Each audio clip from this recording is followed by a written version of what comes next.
வணக்கம் மேடம். வணக்கம். நீங்க வந்து இப்போ நாகர்கோவில் மாநகராட்சி 13வது வார்டு மாமன்ற உறுப்பினரா இருக்கீங்களா? ஆமா. அக்கா பேரு. ஆட்சியம். ஆச்சியம்மாள்.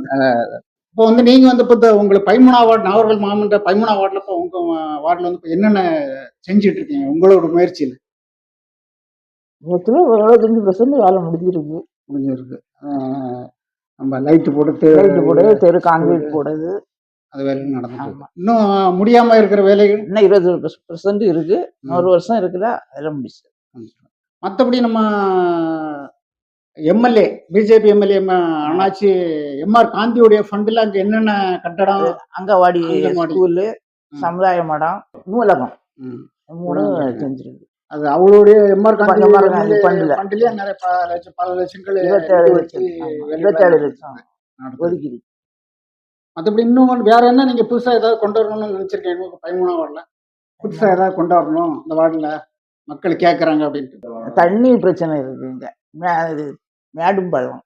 மேடு பள்ளம். ஆமா. அதுல கொஞ்சம் தண்ணி பிரச்சனை சமயம் கொஞ்சம் சரியான முறையில குடிநீர் வராது.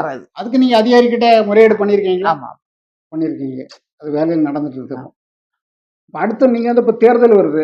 அதுல நீங்க வந்து ஏதாவது பிரச்சாரத்துக்கு ஏதாவது உங்களுடைய ஒரு டீம் அமைச்சு அப்படி ஏதாவது முயற்சி பண்றீங்களா? இதுவரையும் பண்ணல இல்லைன்னா இன்னும் இன்னும் ஒரு 5-6 மாசம் ஆகும்.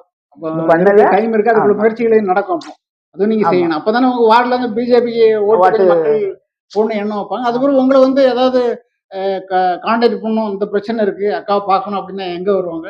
வீட்டுக்கு வருவாங்க. இப்போ சமீபத்தில் இந்த சார் பதிவு புதுசா ஓட்டு எடுக்கிற இந்த எஸ்ஐஆர் பதிவுல நிறைய அந்த பேர்கள்லாம் மாற்றம் அப்படி பண்ணிட்டு அது விஷயம் உங்கள்கிட்ட கேட்க வருவாங்களா? ஆமா. அது சம்பந்தமா நீங்களும் அதுக்கு இந்த ரிப்போர்ட் வச்சுட்டு அதிகாரி எல்லாம் போய் பார்க்க வேண்டியிருக்கும். அதெல்லாம் சரி பண்ணி கொடுக்கணும். என்னங்க மேடம் இப்போ என்னன்னா மேற்கொண்டு வேற வந்து உங்களுக்கு மக்கள் மனசுல வெளியில நீங்க போகும்போது வந்து எம்எல்ஏ தேர்தல்ல மக்களுக்கு பிஜேபிக்கு ஓட்டு போடணும் அப்படி ஒரு ஆர்வம் இருக்குதா? வெளியில போகும்போது எப்படி இருக்கு மக்கள்கிட்ட? நல்லா இருக்கு. பிஜேபிக்கு ஓட்டு போடணும் அப்படிங்கிற ஒரு ஆர்வம் இருக்கு. ஏன்னா வெளியில பல இடங்கள் நீங்க போவீங்க. ஆமா, அதெல்லாம் இருக்கு. அதெல்லாம் ஓகே மேடம். நீங்க வந்து இந்த பாரத் தென் மீடியாவுக்கு வந்து நீங்க வந்து பேட்டி கொடுத்ததுக்கு ரொம்ப நன்றி. நேயர் சார்பும் பாரத் தென் மீடியா சார்பும் ரொம்ப நன்றி.